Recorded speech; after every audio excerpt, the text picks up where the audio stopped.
FM trans.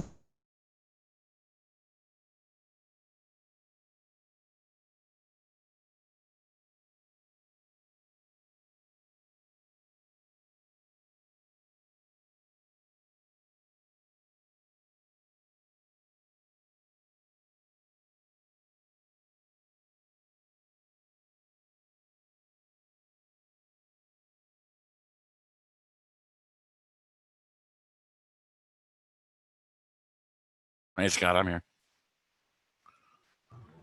I am too. I'm trying to eat my Chick-fil-A though. Can you fly some down here to Florida, please? I hear it's everywhere down there. Yeah, that is true.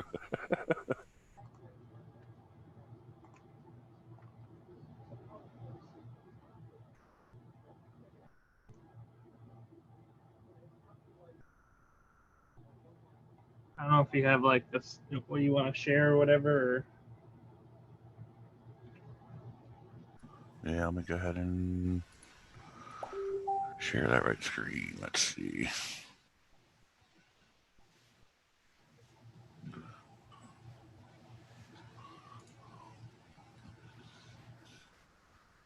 Okay, we'll just give it like a minute or two here before we get to. Yep. Yeah, that's fine. Mine's not actually going to be a very long. There's only but so much you can talk about these things. Not a full hour. You got to fill so I can, fill out the list. It shouldn't be that bad. Where do my meeting controls go? Man, I hate Zoom sometimes. There it is. I always go to the second screen. Yeah.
So if you're ready, Tom, I'd like to get started. I'm ready, sir. So I'll try to do a brief introduction. For all you don't, so we had a presentation on wireless controllers by Tom Stallings. He lives in the great state of Florida and works for an IT administrative, IT something post. So he knows a lot about this stuff. So whenever you're ready, Tom, take it away. Yep. Hey, everybody, it's Tom Stallings.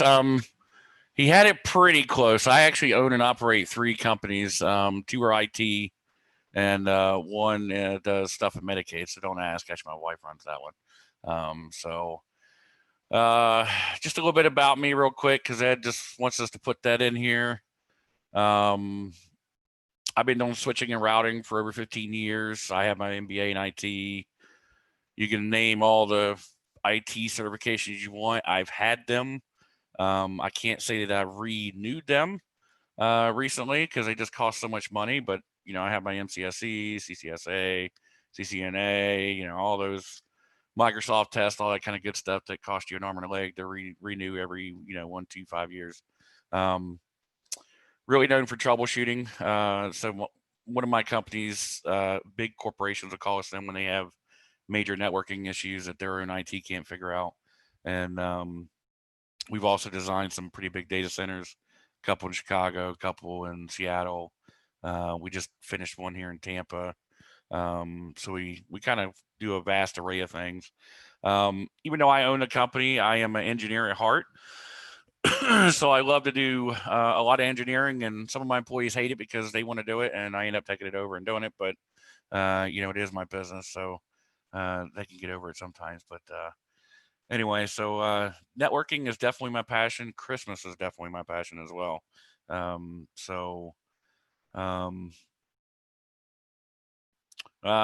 hate website coding. This is just from one of my old slides.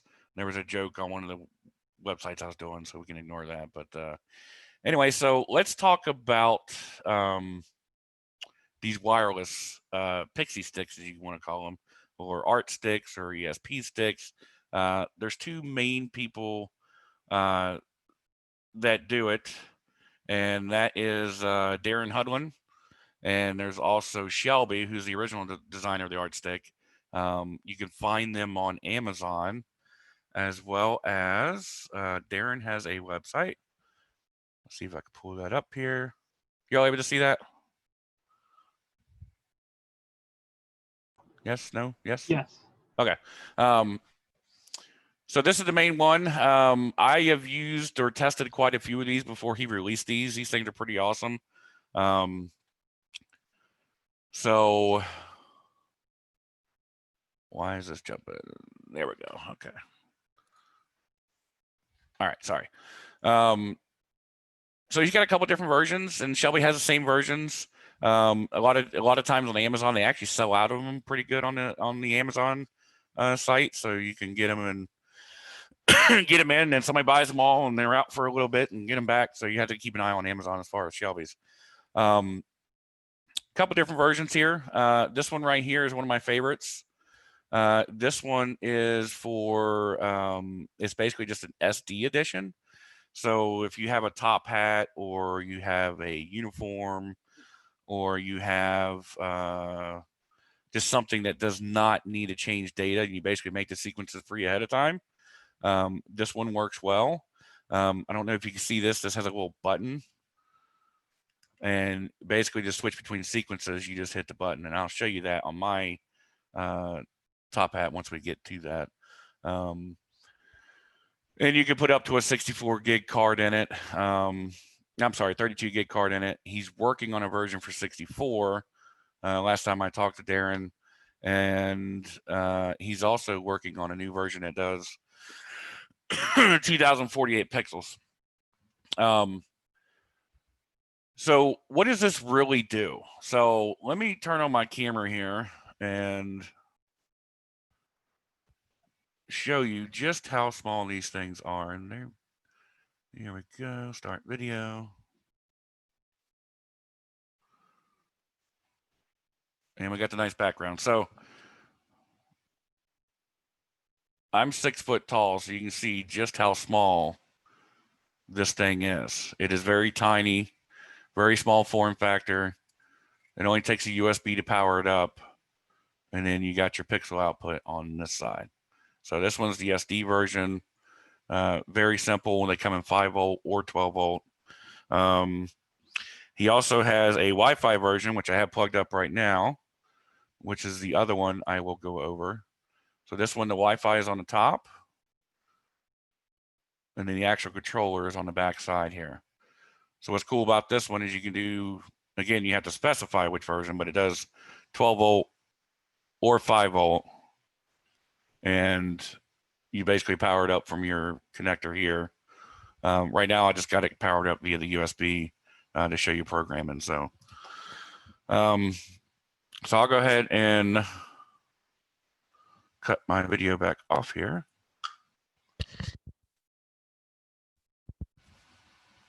Okay, so going back to the versions here, we went over the micro USB powered SD edition, and then the version that I just showed you on camera, which is this one. This allows you to use it not only in bridge mode, so you can actually program it into xLights.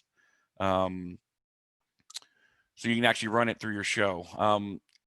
A tune-in sign, you got this one prop that you want to put out at the front of the driveway.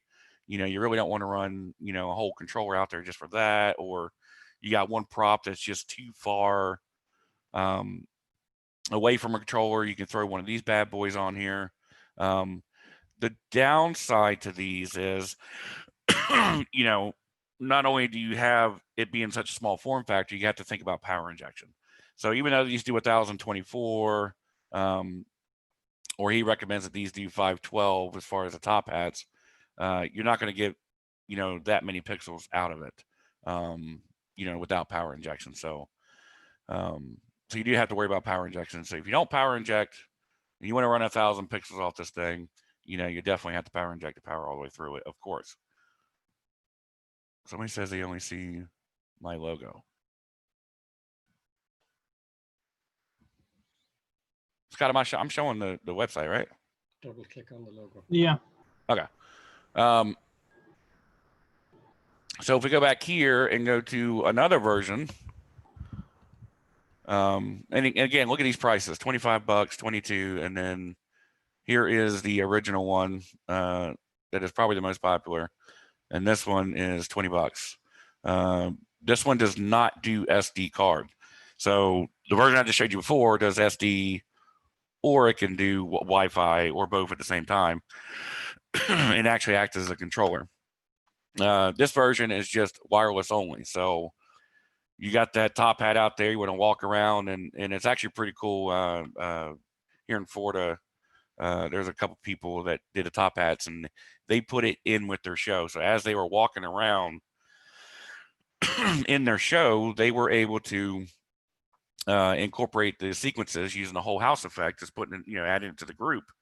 And as they walked around and talked with everybody, their hats were going off to the beat and stuff like that. So that was actually pretty cool to watch. So let's jump back here. So we've already kind of went over what it is. What are some of the pros? So we've already went over a bunch of this. You could place it, move it anywhere. You can put it in a top hat or tune-in sign. Obviously, small form factor, low cost. You could do 5 volt or 12 volt and 1024 pixels.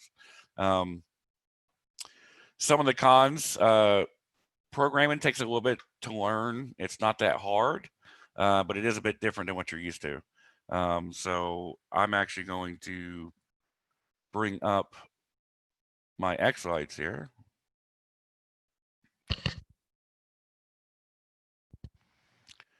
And as you can see, I've done one really quick one, and then this is actually my top hat one. So when you come in to program it in, you're going to do it as a null. And I just named it SD card. Again, that's the first version I showed you. I know I'm kind of going quick here, but that is the first version with this just SD card only, no Wi-Fi. Universe 1, and then channels is 1536. And this is for a top hat, and you have to do the channels at 1536. We can also go to, let's see, let's go back. And the cool thing is Darren has most of this already how to set up. So add your null, 1536, name an SD card.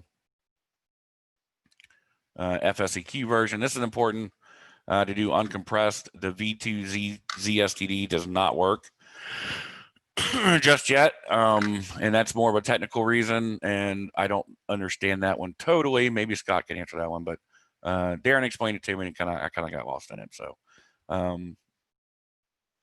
once you set that, then you come over to your layout, and this is for my top hat. And I guess I should show you the top hat, huh? Let me do my video real quick. And my controls are gone again. There they are. All right. Pretty simple top hat. I got 2 LED panels going all the way around. And then the controller is right here. So that actually tucks up underneath. And then this is my USB, which I have that goes down the back of the shirt, which goes to a battery. So this is just a simple battery off of Amazon. You hook it in via USB, charge it via USB, and this is 10,000 amps, and I used it for like 2 days before it needed to be recharged. So I'll go ahead and plug this in just so I can get the controller going. I'll just kind of show you what it looks like here. I can't really turn it up, and the lighting's not really good, obviously. But those are different sequences. This is when my baby was born. And it said, welcome Michaela, daddy's girl, stuff like that, because I had to throw that in mama's face. But, change sequences, you hit the little button, and now you can see it's doing, and sorry for the camera here, I'm trying to get it to work here. Now it's doing a scrolling one. Now we're doing a different scrolling one.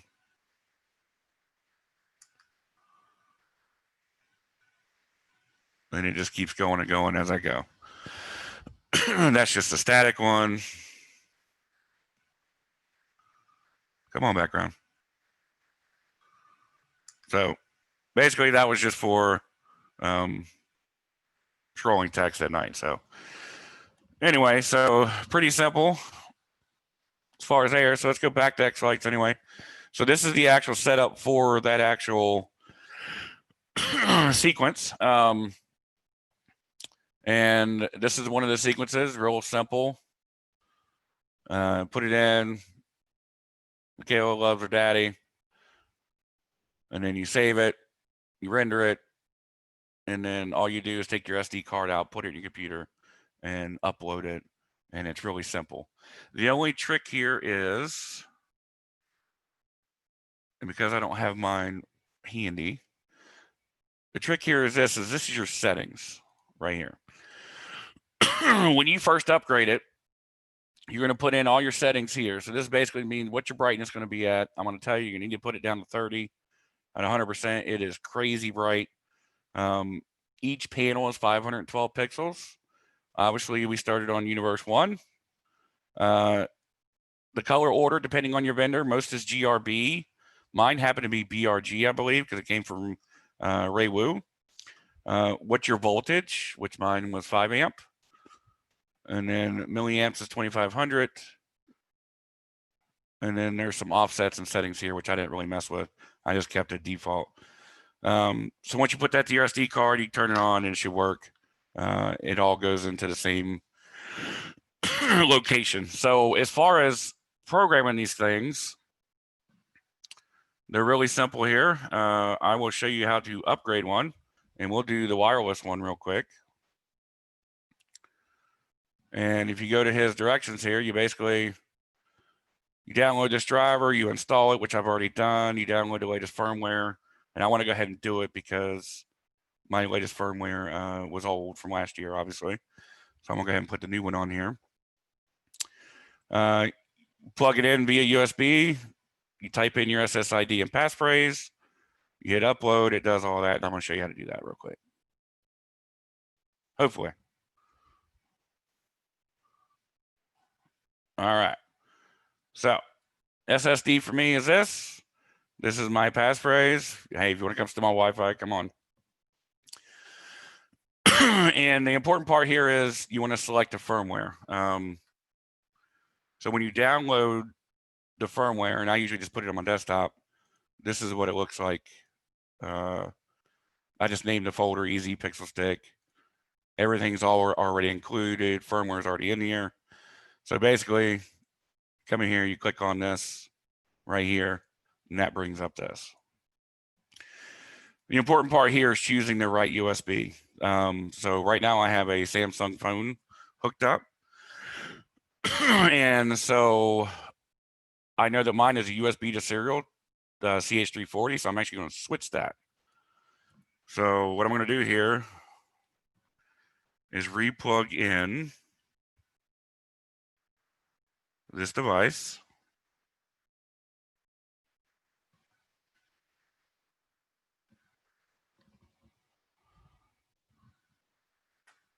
And I'm going to kind of show you. Obviously, I lost pings to it. All right, so now we plugged it in. So I'm going to hit upload. And now it's going to upload the firmware. You can see it's starting to go right here. Another little, let me show you, start video real quick. You can always tell because that blue light, let's see, is flashing. So you know it's taking the code. All right, so they're gonna go through everything here.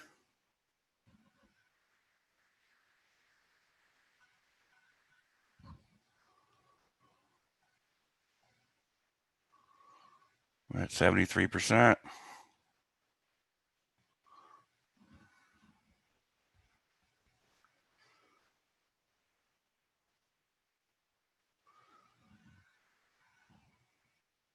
It's finishing the upload.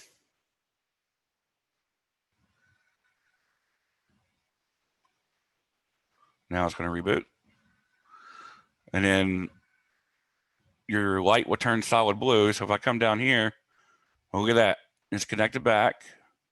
It got an IP address and a subnet, and it's on the right network. So obviously I'm starting to ping it.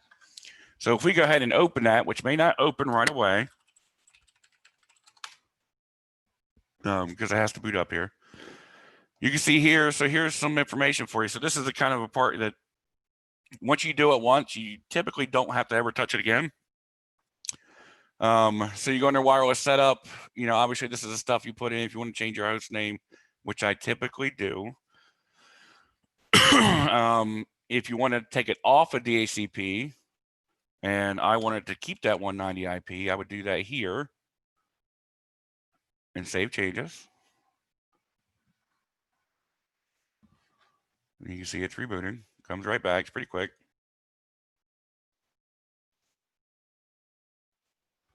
Now, device setup. So this is where you come in, universe 1, start channels 1, universe boundaries 512, especially for the top hats, the 512 is important. With pixels, the 510 is fine.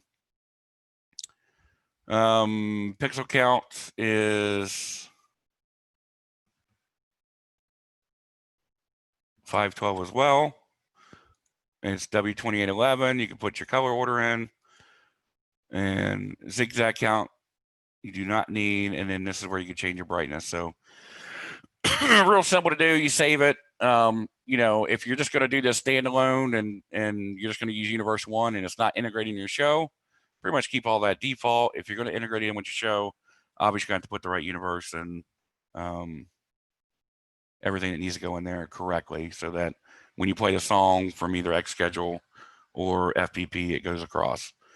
It's got some cool effects you can do here. So if you just didn't want to do anything, Darren put in some pretty cool presets in here. It's also got a diagnostic, so you can change. Let's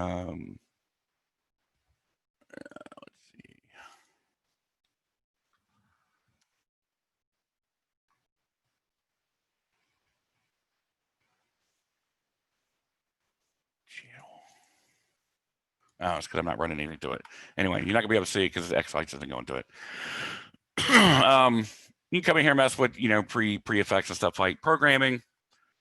Same way. And let's go back to xLights. So program will be the same way. The only difference in here is on your layout or in your controller, excuse me, you're going to put the 1.190. And luckily, Keith and them have added the controllers this year. So the XLights is actually already in here and the model is already in here. So all you got to do is put the IP address, you know, what universe is going to be. And I believe, and I haven't tested, you're going to do automatic upload as well. So I have not tested that. If anybody's in chat has actually used that and says it works, please go ahead and do that. So that'd be great. All right. So what are some of the cons? So we go back to the presentation.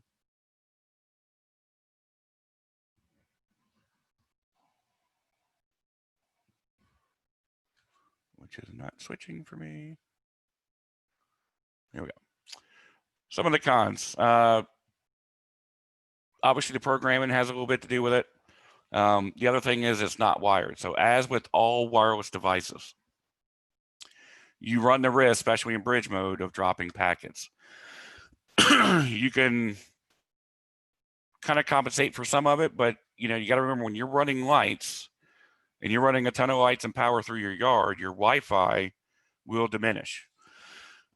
So if you do got that prop sitting out there pretty far, you may need to check your signal levels out there after your lights get put out. A lot of people are like, oh, it worked during the summer, yada, yada, yada. And then when they cut on all their lights, all of a sudden their garage opener doesn't work, and their, this device, they got 75 feet from the house that had, 4 bars, now only has 1 and is barely working. More than likely, it's going to be interference. So make sure you test again after you put the props out. Drop in another Wi-Fi device if you have to. I personally tested this one that you just saw me reflash with the blue light about 230 feet from my house. So we went pretty far out there and didn't miss a beat in bridge mode. And we were doing butterfly effect and even try to put a video across it, even though the pixels didn't literally look good, but didn't seem to really lose any clarity there. So it's actually a pretty slick device. And Shelby's is the same way. They work kind of the same way. I just happen to have the Darren versions. So really, that's all I can really say about these ARTsticks. I mean,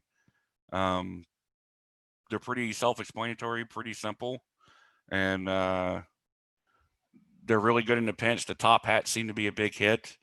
So really, is there any questions?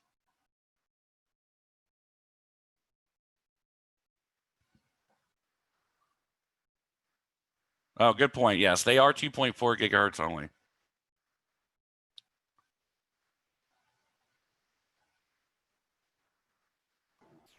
If you have any questions, feel free to unmute yourself and ask them, or ask them in the chat, and we'll try to go through them here.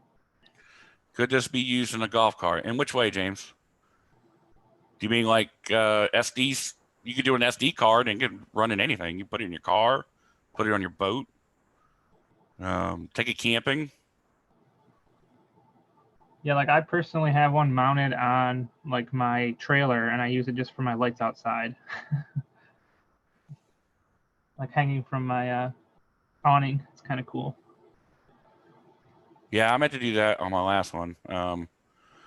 By the way, you can find me on Facebook if you ever need to ask me questions. Most of you do know me, though. All right. Somebody said something about protocol.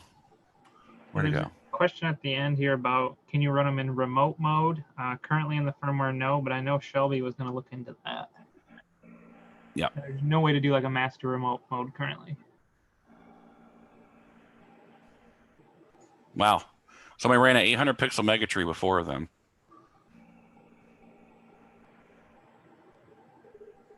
That's impressive. Somebody ran 3,000 pixels on Pixie Sticks. Wow. Man, you guys are free. All right. I do want to say one thing. Yes. Don't fantasize about trying to run your entire show with these guys. Yeah. Like, you get too many in your show, you will start to have problems. And I feel extra guilty. This is Bill Porter, by the way. I feel extra guilty because I sort of helped develop these way back when in the beginning. And some guy who went on Great Christmas Light Fight decided to put 150 of my design boards in his show, and they didn't work well the day they recorded his light show. So I always say, don't go crazy with these. They're great for when you need them. Yeah. Yeah, that's a good point, Bill. I mean, especially the other good point to that is your Wi-Fi. Putting these things on a Linksys, you put 10, 15 of these, maybe 20 on these things, and it's a Linksys router is not going to be able to push it well. So going wired, how do you connect them to pixels? Oh, well, I can show you that real quick. Start video. Oh, I can never see my video. There we are. So it's just like a controller. You got your Phoenix connector. I don't know if you can see this on the back, but one side is power and the other is for pixels. So you basically put in pigtail of your choice, come on, and power of your choice.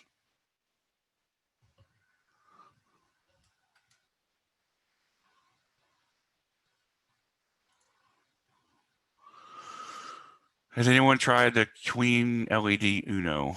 I have not. Anybody can speak on that?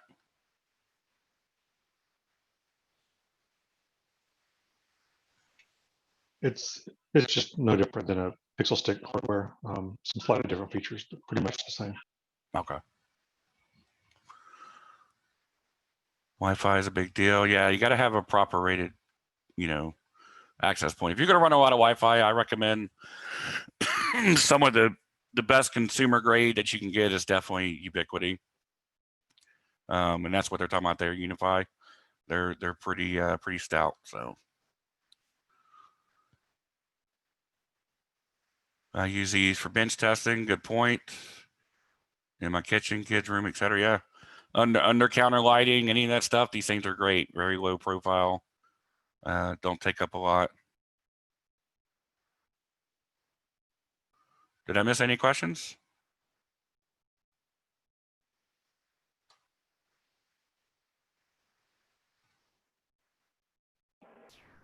So I got a question for you, Tom, just for my own knowledge.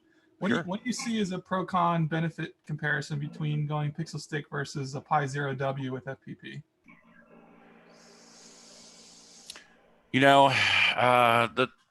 The Pi Zeros are absolutely fantastic with FPP.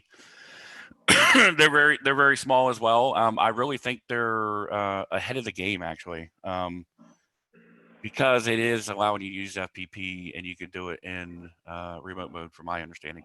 I have not tested those yet, so maybe you can speak on that one, Bill, because I know you tested a lot more this year.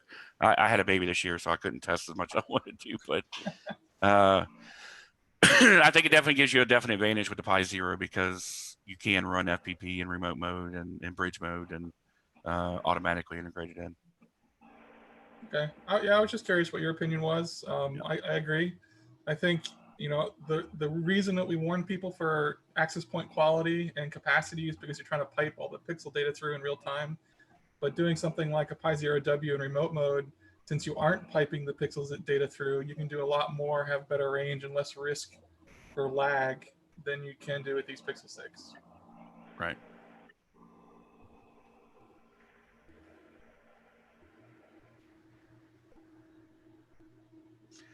The reason I didn't do Pi Zero. Jake, how many pixels can you get off of that controller without any power injection? Well, it depends on your pixels, but It's 5-volt pixels. Yeah, 5 volt. You may get 60, 70. I mean, don't quote me. I mean, it depends on how close you are to it. The advantage is you are really close to it. There's actually something called data shifting as well. So it's kind of like, how to explain data shifting?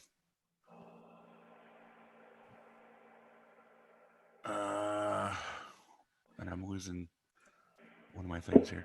So the data shifting allows you to kind of tune the data wire to let it go a little bit longer. So that's the one advantage of the Darren board that I don't think the normal boards have, Shelby's, but maybe they do. So you're talking pixel data quality, the signal quality? Yeah. Yeah, they all have the sort of same buffer chips. So their signal integrity is going to be pretty similar across the board. To answer his question, it's kind of controller agnostic, the answer to that question. This is like any other, small controller where it's probably got a 5-amp fuse in it. And it's going to be the same answer for pretty much any other controller port. Pixel injection has more to do with your wiring and your pixels than it does the controller. Right. Right. No, I mean, like if you were wearing it and just like you said, you were running off of a battery. I know you had it on your top hat, but I was just wondering exactly, apart from a top hat, let's say you wanted to put it into an outfit, exactly how many pixels it could do without any further power injection. That's a question you can't answer just thinking about the controller. Right. You have to figure out, what's your power source? How much amps is your power source putting out? How did you wire it? Those are all the things that lead to the answer to that question. Yeah, no, I meant just like what he had there with the battery. So he was wearing it on his top hat. So I was just wondering what was the maximum amount of pixels he could have done with the exact setup that he had there. So those pixel sheets actually have power injection built in. So they're doing their own power injection throughout the sheet.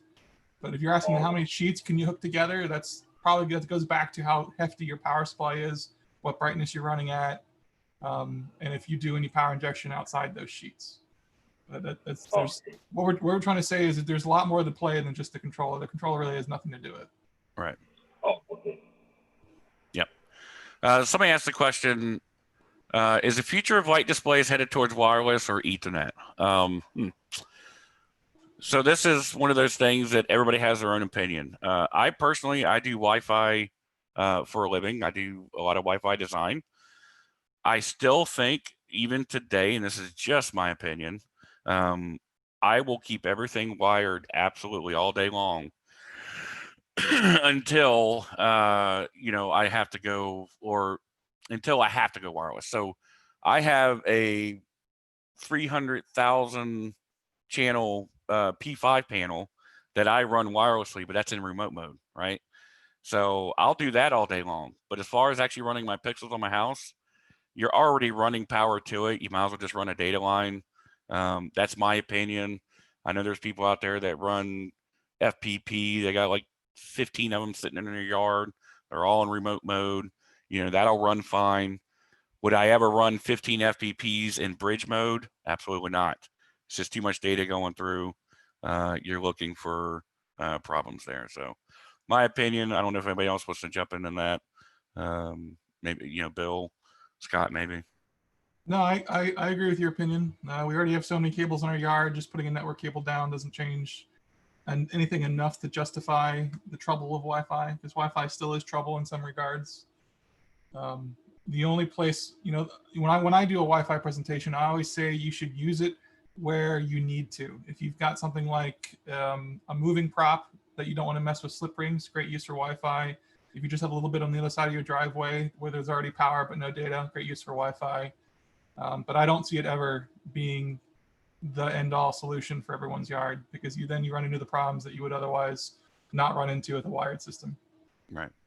And speaking on that, yeah, somebody said cross driveway. So there's somebody we did last year that they had to get 300 feet. Actually, it was like 500 feet.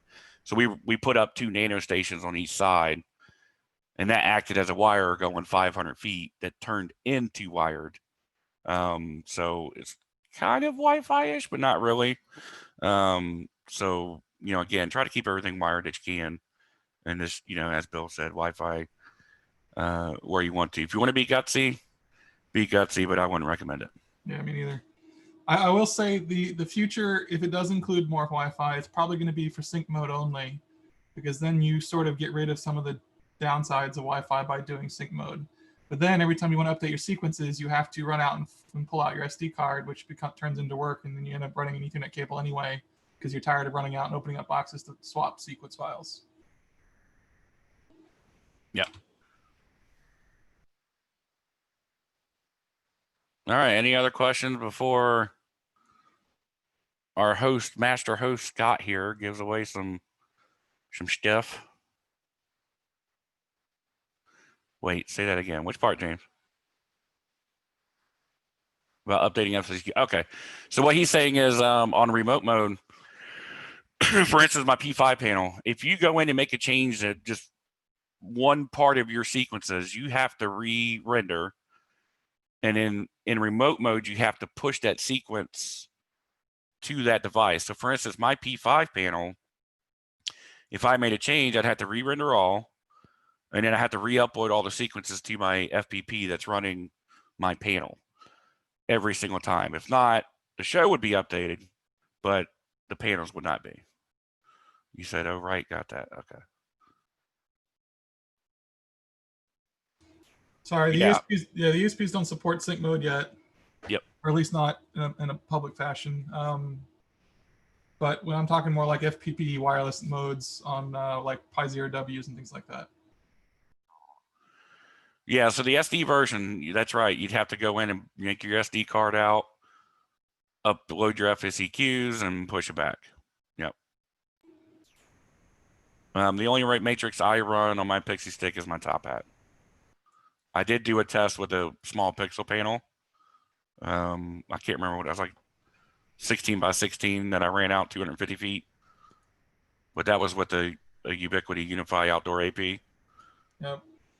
So for comparison, I used to do heavily Wi-Fi because that's what I was hacking with in the beginning, but I've actually scaled back a lot of my Wi-Fi in my show. The things that are still Wi-Fi are the lights that I have inside my windows that wash against my curtains because those are physically in my house. And I didn't want to run data wires around my house. And then my Renard box is still Wi-Fi just because I've always had trouble with serial running through the yard. Yeah, I'm just gonna ask because I can't apparently get my question to translate. So the ESP Pixel Stick, which is I guess the original one, that doesn't have an SD card, so that just takes the data that's streamed over the Wi-Fi, correct? Yes. Yes. As far as the Shelby version, yes, there's no SD version. Okay, so but then the ARTstick has the SD card though, correct? And so but it's all that data is still streaming over the network, even though the data is on the card. Because I think where I'm getting confused is like the FPP. I asked a question earlier with the FPP and running in a remote mode, whereas I think it's just sending like timing marks. Right. So it does not do remote mode. It'd be SD only. So you'd have to upload the SD card. And that would be standalone, right? So it's going to run on its own. It's going to do whatever. But if you want it tied in with the rest of the system, either one is going to work, correct? You don't necessarily need the SD won't relieve some of the stress on the network if you're running. Correct. Okay, thanks. Because it does not run FPP. That's correct. Okay, thank you. So Tom, forgive my ignorance. I hadn't actually seen this one yet. So there's an ARTstick now. There's an SD card, but they're only doing it for standalone playback. Yeah, that's the one I have in my top hat right now. I might have Basically, you just upload the FSEQ, and it just plays. It might be time for me to contribute some more code again and fix that. Yeah, he's not using the ESP Pixel firmware on there. He wrote his own. Oh, Yeah. really? Yeah, he's using Fast LED and some of his own homegrown software. Last time I talked to him, Is that on GitHub? I don't think he releases his code now. Wonder if I should just add it to the official ESP code and let people reflash it. I vote yes. Yeah, I know his stuff is using the V2 format, and like Tom was saying, there's no compression. There's no library to do the ZSTD whatever for Arduino, so he can't do that compression. Right. So Sorry, guys. This has turned very techie. All the wrong people just joined and started talking. We should probably let Tom finish. Well, if there's no more questions, I'd like to do the raffle before everyone keeps coming and going and we scare everyone off. So Oh, I gotta stop my screen. There you go, sir. Tom showed the slide there initially of the. I think you can stop YouTube now. Whoever's running the YouTube thing. Yeah, that's me.